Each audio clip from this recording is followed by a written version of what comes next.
Oh, it's okay. It's okay, Lancelot. Hi, everybody.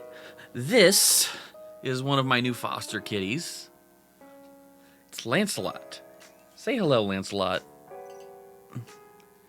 He's very shy right now, which is very abnormal for him. He's called Lancelot. If you guys have ever seen Monty Python, the Holy Grail, it makes sense. He likes to jump out and attack people, now doesn't he? Now doesn't he?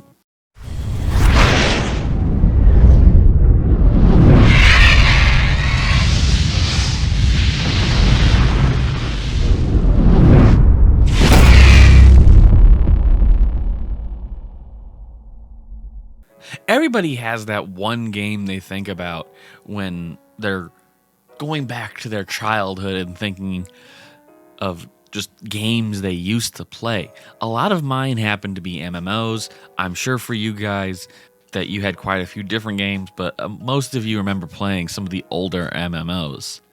How many of those MMOs are still around? I made a list of some of the ones I used to play or I know were bigger and are still around, so let's look over this a little bit. Before I get on though, don't forget to like the video if you like the video, subscribe to the channel. So, very first one, and I think this might have actually been like the first MMO that is at least still relevant. RuneScape. Now, obviously, RuneScape is much, much different. There's still old school RuneScape, which is a lot, at least to me, a lot more impactful because that's my childhood. That's what I grew up playing. I haven't played the new one really. I've played it like once to try and get a feel for it. It's still pretty much a very similar game. They just got a lot better at explaining how to do things as you go so you can learn about the game. Next is going to be World of Warcraft. And no matter what your standing is on what's all going on with it now, just remember, this is about the game, not what's going on with the developers, the CEO, who owns it, and anything having to do with that. We're talking about the game. Game's still active, and the fan base, while it is kind of dwindling, there are still plenty of people still playing, and the ones that have a true love for the world, or they're there just to try and hearken the end of the world for World of Warcraft, that is, not our world. World of Warcraft came out in 2004, and it significantly has gone through many changes. It also has its own classic version, just like old school RuneScape. You can play the original game. As far as I know, Classic WoW is free, but I don't really know because I've always paid to play World of Warcraft, and I haven't tried playing Classic WoW without having the subscription to normal WoW. Next one on my list here is going to be Roblox. I never really played Roblox, but from my understanding, it's similar to Minecraft in how it does texturization and animations. However, its fan base is massive, and Roblox has got so many games inside of the one game. It's actually confusing to me on all you can do. I saw the other week you can mine cryptocurrency on Roblox. We're in a very confusing time if you guys haven't figured that out yet off that one statement alone. Another one is Lord of the Rings Online. It was huge when it came out because it's like the first time that a massive amount of Lord of the Ring players could play with their own favorite characters in a way that made you feel like you were actually helping them. And also you could talk to a bunch of other Lord of the Rings fans, which is huge because there is a lot out there. That came out in 2007, so like you're seeing a kind of like consistency here. It goes 2004, 2006, 2007. There was also 2001 from RuneScape, kind of forgot about that. We're getting a lot of early 2000s. 08 is the one that really got this list going, was Wizard 101. I forgot this game existed for like a month. And then when I remembered it, I'm like, man, is that still around? I looked at it. It's still around. It's still growing. Like, the content's still going. I don't know how, because I am so far off on the deep end on the internet that I forgot this game existed. So I'm trying to get back into it. Looking into it, it still has some issues. The issues being that there's not a lot of trust between the player base and the company anymore. I don't entirely know what happened to cause that. I have a couple of guesses, but we're not going to talk about that. The big one being, though, the big thing here is it's still around. They're still making content, and they are trying to stay around. Most of Wizard 101's money comes from subscribers, so that's how they're still kicking. They have a lot of subscribers still paying. Not a subscriber. I don't feel like subscribing. The only thing I'll do is buy the little in-store currency so I can keep on playing into different realms and don't have to pay a subscription fee. Because I don't like subscription fees that much. Next one is Star Trek Online. Star Trek, which to me is interesting that Star Trek didn't have an MMO before this, though I imagine that might have had to do something with copyright or either with the fact that not everybody was into it. If I'm remembering correctly, 2010. 2010 is the year right after the new Star Trek movie released. The one where they went into an alternate reality kind of thing of the normal universe. If you don't know the movie I'm talking about, here's the picture, and I'll leave a link down to the IMDb. Go look at it, watch it if you want. It's not a bad movie. It's pretty good. So I imagine that was probably like a little bit of a spike of membership there and people that enjoyed Star Trek, so they made a game to capitalize on that. As far as I know, it's doing well. I mean, they keep on adding stuff. They're even going into like out of the movie and shows area and getting in content from, I think, the books and the comics and things like that. I'm not hating on that at all. That's amazing to me. Of course, where there's Star Trek, there's going to be Star Wars.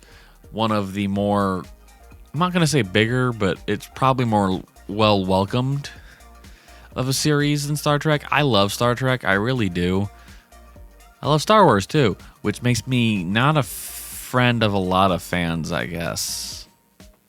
Star Wars, the Old Republic, was an amazing time for MMOs.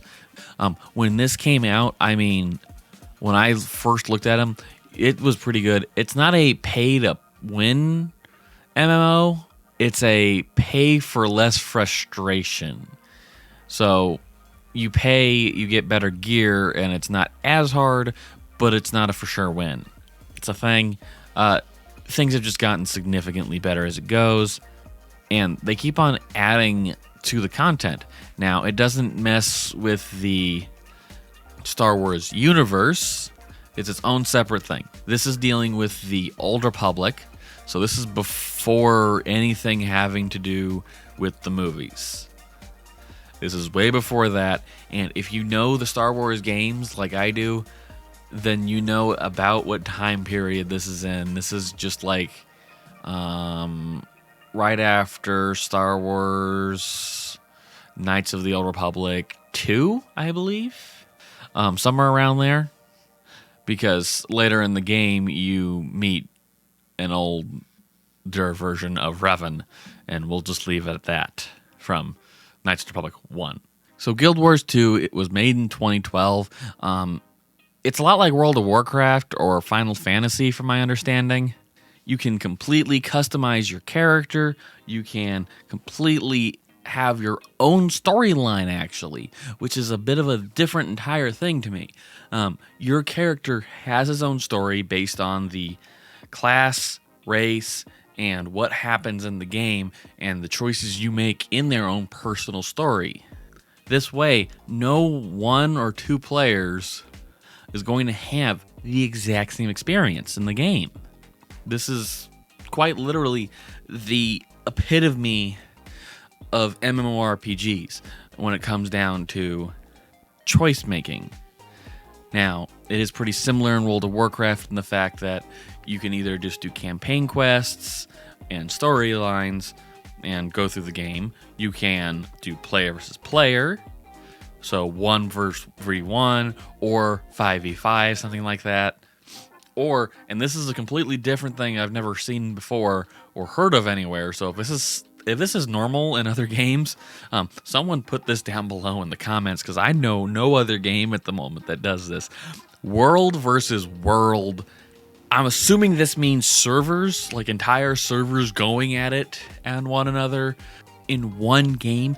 I've never even seen this. I've never heard of this. How is this not like...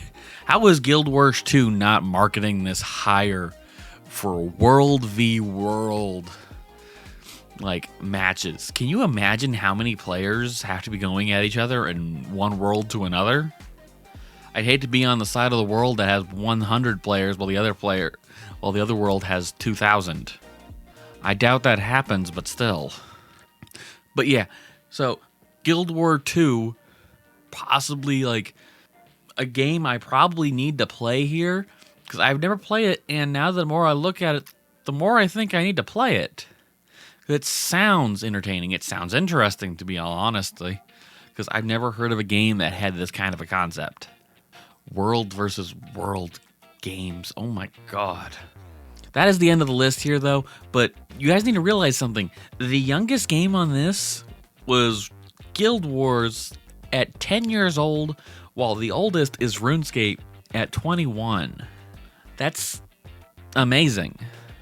MMOs have come a long way, and honestly, the fact that some people are still playing a 20-year-old game is impressive. It shows the game has found a community, and the community has responded. I don't know all the things that go into keeping a game like this around. I don't imagine it's easy. I don't imagine that it's simple on any level. What I do know is these games are going to be around probably for a few more years at the very least, and they're not going away soon. Not by a long shot. So, you guys want to play some of these games? I'm going to leave a list down below of all the games I have that I did a video on. If you guys have any games that you guys play and honestly remember playing when you were a childhood, just leave it down below. I would love to see all the different MMOs, console games, or even like PC games that you guys all used to play, because I'm quite positive here that there's a lot of games that we don't think about anymore unless we're just thinking about our childhood. So, thank you guys again for tuning in. Don't forget to like the video if you like the video, and subscribe to the channel. Have a good day, guys. All right, it is time to play my own MMO game. Gotta show these noobs what's up. I'm gonna make them cry. Toodles.